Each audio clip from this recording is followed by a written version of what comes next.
Am I the asshole for banning my girlfriend from my car after she lied about an emergency? My girlfriend, 22, can't drive. She had her dad as her cab driver before, but once we moved in together, I, 25 male, started driving her to wherever she wants to go.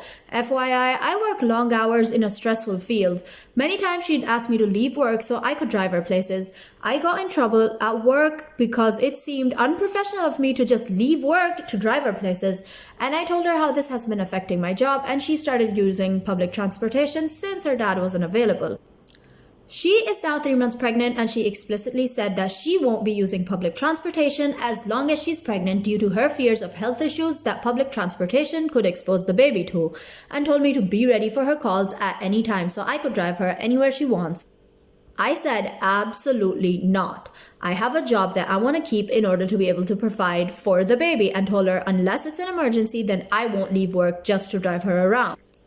She was pissed and tried to guilt trip me on how absent and selfish I am becoming as a father, and basically shamed me for letting her resort to public transportation instead of being worried about her and the baby's health. The issue then died, but a few days ago, I got a call from her at work at 11 a.m. telling me that she was feeling excruciating pain in her belly and that she was potentially having a miscarriage and wanted me to drive her to the ER ASAP. I told my boss and he said go. I drove like crazy to get to the apartment. I ran upstairs, and once I opened the door, I found her sitting on the chair, dressed in a casual outfit, makeup on, and chewing gum. She got up talking about how late I was, and I asked her about her horrible pain, and she said she was fine but told me a little white lie so I could take time off work and drive her to the mall where her friends were, since it was the only way. I then lost my ever-loving shit on her and called her immature and irresponsible for thinking this was normal or okay.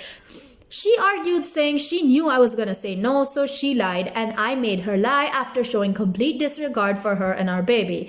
I told her that from now on, I will not be driving her anywhere in my car no matter what. Never again. Ever. And she called her dad on me and then left. He came over to my parents' house the next day and literally unleashed his nastiness on me, calling me a lowlife for treating his daughter like this, and banned her from getting anywhere near my car. My family were watching as he said that I was abusing his daughter, and called me a fool to think that he wouldn't put me in my place once I overstep, and I just have. My uncle had an argument with him and had him leave. One of my family said, my girlfriend is my baby's mother and family after all, and I might have overreacted, but I might lose my job now, so am I the asshole?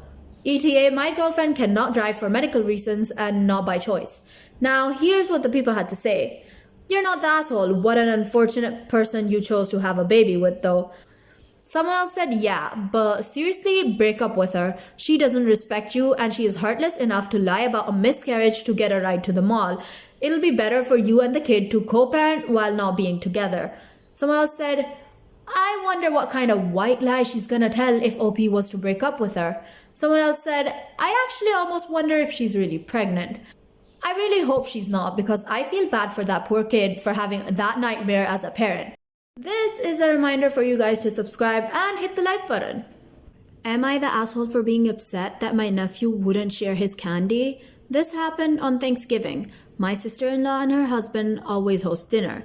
They have a 14-year-old son, Chase, while my wife and I have 2 kids, 8, Betty, and 3, Sarah. During making the meal, my sister-in-law sent Chase to the corner store for some milk. When he came back, he had 2 bags of sweets with him. My kids immediately wanted some and asked. Chase told them no. I told him that he shouldn't have brought sweets into the house without expecting to share with his cousins. Sarah in particular started throwing a bit of a fit over the sweets as they were her favorite. I told him again to share, and Chase said no and went to his room and hid the sweets. At this point, he was being immature, so I told him to get the sweets and I would give them out after dinner. My brother said to leave Chase alone. He doesn't have to share. I pointed out that he caused Sarah to have a tantrum as he was sent to get milk, not sweets. Sarah eventually calmed down, but after dinner she went into another meltdown because Chase opened the sweets and again didn't share, not even one. I called Chase selfish over this, but he just went to his room and locked the door. We tried giving her slices of cake and pie, but she continued to have a meltdown till my sister-in-law asked us to leave, cutting the visit short. We ended up stopping at a store to buy her some candy. I don't think it was much to ask for Chase to share with his younger cousins. Am I the asshole here? Let me clear some confusion up as well. Chase bought the milk and sweets with his own money, but that doesn't change the fact he shouldn't have brought the sweets into the house around his small cousins. Everyone knows you don't show sweets to small children if you don't intend to share with them because they are going to ask. If my wife and I came into the house with something sweet, we share them with the kids or have enough so everyone can share. So, am I the asshole? Now here's what the people had to say. You're the asshole. You're having a fight with a child over candy. My guess is your distress caused your daughters. Someone else said, or the fact that she's a spoiled brat with a crappy dad who teaches her that she deserves to have whatever she demands. The moment he got her sweets on the way home, you can see how OP is training his daughter to be an asshole for life. You don't give in to a tantrum like that. You're an asshole. Someone else said, agreed. I even understand being mildly annoyed with the cousin because buying solo candy to eat in front of guests is pretty rude. But OP didn't do their kid any favors here by buying them what they wanted after a massive tantrum. Someone else said, that's the part that got me about the nephew. He can buy sweets with his own money and he certainly doesn't need to share. OP trying to bully him into it is a total asshole move. But he knew full well that his cousin was upset about his lack of sharing and proceeded to eat them in front of her. That's just rude and extremely inconsiderate. That was a dick move on his part and should have been addressed by his parents.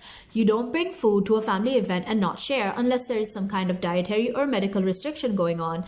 Either way, OP is definitely an asshole here and needs to do some parenting of their own.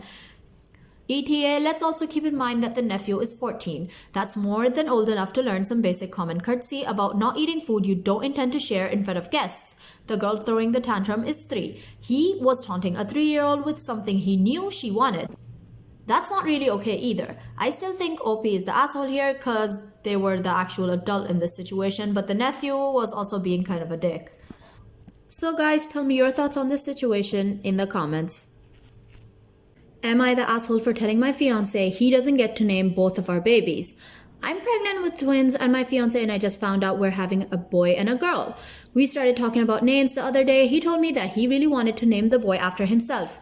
First and middle. I wasn't on board at first, but after thinking about it, I agreed. I told him that for the baby girl, I wanted her first name to be my sister's since we're very close. And the middle name to be my dad's since he passed when I was young. My dad's name isn't really unisex, but it's becoming a common girl's name. My fiance got visibly sad and told me he wanted to name the baby girl after his mom and have the middle name to be his dad's name. His dad's name is a unisex name. I told him I didn't really think it was fair that he got to name the first baby what he wanted and now wants to name the second baby also what he wants. I also said it wasn't fair that my family gets excluded. He said he really wanted to incorporate at least his mom's name. I told him that the baby girl's middle name can be his mom's name, but then the baby boy's middle name is gonna be my dad's. He said he wanted the baby boy to be completely named after him though, so the baby is a junior. I told him he doesn't get to name both of the babies what he wants. He got upset by this comment and has been standoffish towards me. I don't think that it was so awful of me to say, but now I'm second guessing my comment and wondering if I'm an asshole here. Now here's what the people had to say. You're not the asshole. Also, it's a nightmare paper-wise when a kid has the exact same name as their father. My family did this with my brother and it causes so many problems. I highly don't recommend that you do that. Also, my brother started to resent his name due to him wanting to be his own unique person and not a copy of my dad. I highly recommend not going the junior route. Someone else said, strong support for your comment about your brother being named after his father. Let kids be their unique selves. Someone else said, legit always hated the junior-senior bullshit. It seems so lazy and kind of egotistical, especially now when you can just Google baby names so easily. I don't know, it just seemed like a stupid guy thing since I've only ever heard it going on with men. My dad shares a middle name with both his brothers and his late father. It was actually my great-grandfather's first name. But at least they got first different names from each other. Parents honestly need to stop thinking this whole junior-senior thing is cute, because it honestly really is not and makes you look lazy AF. And I imagine it's especially confusing for the kid. OP actually came back to reply to all of these comments saying, I feel I need to clear something up that I'm seeing a lot. Quite a lot of people keep telling me to give the kids original names and not names that are after someone else. In my family, it's very normal to recycle names and name new babies after family members. It's actually considered quite abnormal if you give your baby an original name. I know this isn't the norm and it's weird for others, but like I said, it's normal for us and our family actually loves having recycled names. A few of us love that we have the same names, so we don't find it weird and we actually enjoy it. Every family is different and our families enjoy sharing names. It's fine if you don't agree, but that's just how our family is. That is all I have for you guys today. If you did enjoy it, like the video and comment your favorite part or a part that you don't actually agree with. And don't forget to subscribe. Bye-bye.